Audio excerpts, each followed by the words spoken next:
Hello everyone, once again welcome to my YouTube channel learn with SF. आज हम B letter से शुरू होने वाले ऐसे वर्ड्स के मीनिंग देखेंगे जो हम डेली कॉन्वर्सेशन में यूज़ करते हैं या फिर हमने कहीं ना कहीं इन वर्ड्स को ज़रूर सुना होगा। तो आज मैं बी से शुरू होने वाले शब्द और उनके मीनिंग्स बताने वाली हूँ। चलिए वीडियो स्टार्ट करते हैं। पहला वर्ड है बैक बाइट। बैक बाइट इसका मतलब होता है चुगली करना, पीठ पीछे किसी की बुराई करना, या फिर इंग्लिश में अदर वर्ड में हम कह सकते हैं क्रिटिसाइज़ करना। इसका एक सेंटेंस देखते हैं। हमें चुगली नहीं करनी चाहिए। We should not back bite.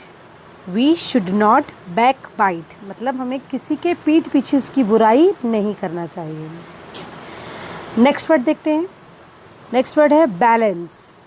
Balance का मतलब होता है संतुलन या फिर तराजू। तराजू को भी हम बैलेंस कहते हैं। और संतुलन का मतलब होता है अपना बैलेंस बनाए रखना। जैसे कि हम इस वर्ड को कई बार यूज़ करते हैं अपने डेली कॉन्वर्सेशन में। इसका एग्जाम्पल देखते हैं। ड्राइवर अपना संतुलन खो बैठा और गिर गया। ड्राइवर अपना संतुलन खो बैठा और गिर गया। इसे इंग्लिश में हम कहेंगे driver lost his balance and fell off. Driver lost his balance and fell off. एक और दूसरा सेंटेंस देखते हैं। हमें हमेशा ISI मार्क्ड वाला तराजू ही खरीदना चाहिए।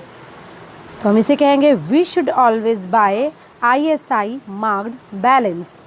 यहाँ पे बैलेंस का मतलब तराजू हुआ और पहले जो बैलेंस यूज़ हुआ था उसका मतलब था संतुलन। नेक्स्ट वर्ड है हमारा बैंक। बैंक का मतलब हम सब जानते हैं। एक तो इसका मीनिंग होता है a place where we are depositing cash. ऐसी जगह जहाँ पे हम अपने पैसे जमा करते हैं। या दूसरे वर्ड्स में बोल सकते हैं अ फाइनेंशियल इंस्टीट्यूशन। जिसे अगर हमें कहना है कि हम अपने पैसे बैंक में जमा करते हैं तो हम कहेंगे we are depositing our cash in the bank. Bank का एक और मीनिंग होता है, वो होता है नदी का किनारा। जैसे अगर हमें कहना है कि समुंदर के किनारे एक पेड़ जो है वो बड़ा हो रहा है तो इंग्लिश में कहेंगे अ tree is growing on the bank of the river. यानी नदी के किनारे ट्री बड़ा हो रहा है, पेड़ बड़ा हो रहा है। तो यहाँ पे बैंक का मतलब हुआ किनारा। तो आप समझ गए होंगे बैंक का दो मीनिंग, एक होता है जहाँ पे हम कैश जमा करते हैं वो प्लेस, और दूसरा होता है किनारा, किसी भी नदी का किनारा। नेक्स्ट वर्ड है बाक। बाक का भी दो मीनिंग होता है। एक मीनिंग होता है भौंकना, जैसे कि कुत्तों की जो साउंड होता है उसे हम भौंकना कहते हैं, तो इंग्लिश में ही उसे बार्किंग कहते हैं। जैसे अगर हमें कहना है कि डॉग्स जो है वो स्ट्रेंजर्स पे यानी अजनबियों पे हमेशा भौंकते हैं, तो इंग्लिश में कहेंगे dogs are always bark at strangers. Dogs always bark at strangers यानी कि डॉग्स हमेशा अजनबियों पे भौंकते हैं। बाघ का एक और मीनिंग है, उसका मतलब है पेड़ की छाल। तो अगर हमें कहना है कि किसी भी पेड़ की छाल से उसकी उम्र का अंदाज़ा लगाया जा सकता है तो इंग्लिश में हम कहेंगे the age of a tree is determined by its bark. Age of a tree मतलब कि एक पेड़ की जो उम्र है, एज है, इज़ डिटरमिन्ड मतलब वो तय होती है उसकी बार्क से, मतलब उसकी छाल से, जो स्किन होती है पेड़ के ऊपर, उसे हम बार्क कहते हैं। तो इस तरह से बार्क का दो मीनिंग हो गया, एक हो गया भौंकना और दूसरा हो गया छाल। कॉमन वर्ड जो बी से शुरू होता है वो है ब्लंडर। ब्लंडर का मतलब होता है बड़ी भूल या फिर इंग्लिश में कहेंगे ह्यूज मिस्टेक। जब कोई छोटी गलती हो या छोटी भूल हो तो हमें मिस्टेक कहते हैं, बट अगर हमसे कोई बड़ी मिस्टेक हो जाए, कोई बड़ी भूल हो जाए तो इंग्लिश में उसे ब्लंडर कहते हैं। इसके लिए चलिए सेंटेंस देखते हैं। गलती को माफ़ किया जा सकता है लेकिन ब्लंडर्स को नहीं। अगर इसे हमें इंग्लिश में कहना है तो हम कहेंगे mistakes can be forgiven but not blunder. Mistakes का मतलब होता है गलतियाँ, छोटी गलती, और ब्लंडर मतलब बड़ी गलती। फॉरगिवन का मतलब होता है माफ़ कर देना। तो छोटी गलती को माफ़ किया जा सकता है और बड़ी गलती को नहीं। तो ब्लंडर का मतलब हुआ बड़ी गलती, ह्यूज मिस्टेक। नेक्स्ट वर्ड है हमारा बॉदर। बॉदर का मतलब होता है परेशान करना, डिस्टर्ब करना या फिर इरिटेट करना। जैसे हम कह सकते हैं कि मैं तुम्हें बिल्कुल भी परेशान नहीं करना चाहता। तो इंग्लिश में कहेंगे I don't want to bother you at all. I don't want to bother you at all, मतलब मैं तुम्हें बिल्कुल भी परेशान करना नहीं चाहता। या फिर हम कह सकते हैं स्टूडेंट्स कई दफ़ा अपने टीचर से सिली क्वेश्चंस पूछकर उन्हें बॉदर करते हैं, यानी उन्हें डिस्टर्ब करते हैं या फिर परेशान करते हैं। इंग्लिश में इसके लिए हम कहेंगे the students bothered the teacher with their silly questions, यानी स्टूडेंट्स अपने सिली क्वेश्चन से टीचर को बॉदर करते हैं, टीचर को परेशान करते हैं। नेक्स्ट वर्ड बी से शुरू होने वाला है ब्रेव। ब्रेव का मीनिंग हम सब जानते हैं, ब्रेव का मतलब होता है बहादुर।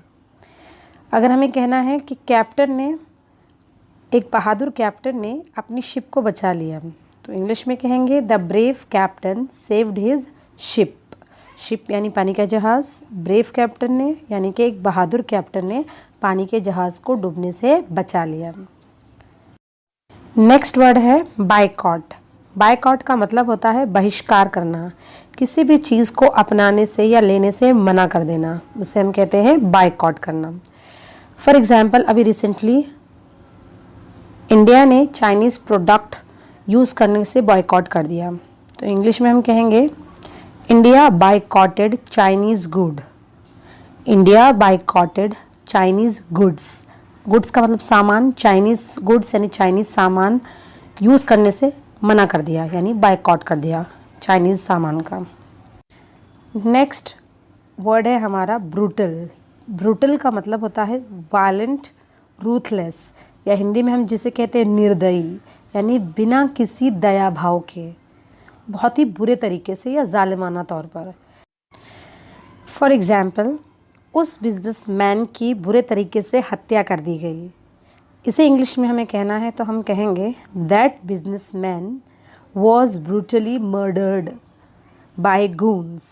गून का मतलब होता है गुंडे, जो बदमाश होते हैं, गुंडे बदमाशों को हम गून्स कहते हैं। तो अगर हमें कहना था बिजनेसमैन को बुरे तरीके से मार दिया गया गून्स के ज़रिए, गून्स ने मारा यानी गुंडों ने मार दिया, तो इंग्लिश में कहेंगे that businessman was brutally murdered by the goons. एक और सेंटेंस देखते हैं जिसमें हम ब्रूटल शब्द का यूज़ कर सकते हैं। पुराने ज़माने में सोल्जर्स बहुत ही ब्रूटल हुआ करते थे, यानी बहुत ही जालिम हुआ करते थे, तो इंग्लिश में कहेंगे हम in ancient times soldiers used to be very brutal. In ancient times यानी पुराने ज़माने में सोल्जर्स मतलब जो सिपाही होते थे, सोल्जर्स होते थे, वो बहुत ही ब्रूटल होते थे। यूज्ड टू बी मतलब हुआ करते थे, वेरी ब्रूटल। जैसे यूज्ड टू जो वर्ड है हम उसका यूज़ करते हैं हमारी पास्ट हैबिट बताने के लिए। जैसे अगर हमें कहना है मैं बहुत ही अच्छा स्टूडेंट हुआ करता था, तो मैं इंग्लिश में बोलूँगी I use to be very good student. I use to be very good student. अगर मुझे बोलना है मैं खेलने जाया करता था, तो इंग्लिश में कहेंगे I use to play. I use to play cricket, I use to play tennis. तो इस तरह से अगर आपको पास्ट की हैबिट बताना है कि मैं ये किया करता था, यहाँ जाया करता था, तो इसके लिए हम यूज़ टू का यूज़ करते हैं। नेक्स्ट वर्ड है हमारा बिट्रे। बिट्रे का मतलब होता है धोखा देना या फिर भटकाना। इंग्लिश में इसके लिए हम दूसरे वर्ड्स यूज़ कर सकते हैं जैसे कि चीट, फ्रॉड या फिर मिसलीड। इसके लिए सेंटेंस देखते हैं। मैं जानता हूँ तुमने मुझे धोखा नहीं दिया था, तो इंग्लिश में कहेंगे you didn't betray me, I know that. You didn't betray me मतलब तुमने मुझे धोखा नहीं दिया था, आई नो दैट और मैं ये जानता हूँ। नेक्स्ट वर्ड है हमारा बिटर। बिटर का मतलब होता है कड़वा या फिर पीड़ादायक, यानी सॉवो या फिर पेनफुल। सेंटेंस देखते हैं। The bitter gourd test bitter. The bitter gourd मतलब करेले का टेस्ट कड़वा होता है। द बिटर गार्ड का मतलब होता है करेला। टेस्ट यानी कि उसका जो टेस्ट होता है वो बिटर होता है, यानी कड़वा होता है। एक और सेंटेंस देखते हैं। Patience is bitter but the reward is sweet. मतलब पेशेंस करना यानी सब्र करना, ये एक क्या होता है, बिटर चीज़ है, एक बहुत ही तकलीफ़दायक चीज़ होती है, पेनफुल या पीड़ादायक होती है, मगर जो उसका फल मिलता है हमें वो बहुत ही मीठा होता है। नेक्स्ट वर्ड है बेयर। बेयर का दो मतलब होता है, एक होता है भालू और दूसरा होता है सहन करना या फिर टॉलरेट करना। जैसे एग्जाम्पल अगर हमें कहना है कि भालू जो है वो ट्री पर चढ़ सकते हैं, तो हम कहेंगे a bear can easily climb a tree. A bear can easily मतलब बेयर क्लाइंब कर सकता है, क्लाइंब यानी चढ़ना, चढ़ सकता है पेड़ बहुत ही आसानी से। नेक्स्ट देखते हैं इसका sentence, I can't bear the pain any more मतलब मैं अब ये तकलीफ़ बर्दाश्त नहीं कर सकता। तो एक बेयर यानी कि भालू और दूसरे बेयर का मतलब होता है बर्दाश्त करना या फिर टॉलरेट करना। नेक्स्ट वर्ड है बीट। बीट का 3 मीनिंग होता है। एक बीट का मीनिंग होता है हराना। जैसे अगर हमें कहना है कि मैं आसानी से सामने वाली टीम को हरा सकता हूँ, तो इंग्लिश में कहेंगे I can easily beat the other team. I can easily beat the other team मतलब मैं आसानी से दूसरी टीम को हरा सकता हूँ। नेक्स्ट है धड़कना। जैसे कि हम जानते हैं हार्ट बीट, हार्ट बीट हम ये वर्ड कहते हैं, इसका मतलब होता है धड़कना। बीट का मतलब धड़कना। जैसे अगर कहना है उसका हार्ट तेज़ी से धड़क रहा है, तो इंग्लिश में हम कहेंगे his heart is beating fast. His heart is beating fast यानी कि उसका दिल तेज़ी से धड़क रहा है। नेक्स्ट बीट का मीनिंग होता है मारना, मारना पीटना। जैसे example, she divorced her husband because he badly beat her. He divorced her husband because he badly beat her. उसने अपने पति से तलाक ले लिया क्योंकि उसने अपनी बीवी को बुरे तरीके से पीटा, बुरे तरीके से मारा। तो यहाँ बीट का मतलब हुआ है मारना या फिर वायलेंट होना, हिंसा करना। नेक्स्ट वर्ड है बेद। बेद का मतलब होता है नहाना, टू टेक बाथ। तो बेद ये एक नाउन है, यानी नहाने का जो काम होता है, टू टेक बाथ, उसे हम बेद कहते हैं। एग्जाम्पल, कोरोना वायरस से बचने के लिए हमें बाहर से आने के बाद अच्छे से साबुन से नहाना चाहिए। इंग्लिश में इसके लिए हम कहेंगे to protect ourselves from corona virus we should bathe properly with a soap after we arrive from outside. मतलब कि अपने आप को अगर हमें कोरोना से बचाना है तो हमें बाहर से आने के बाद अच्छे तरीके से नहाना चाहिए सोप के साथ। हमारा जो अगला शब्द है बी से शुरू होने वाला वो है ब्राइट। ब्राइट एक बहुत ही कॉमन वर्ड है जिसका मीनिंग हम में से ज़्यादातर लोगों को पता है।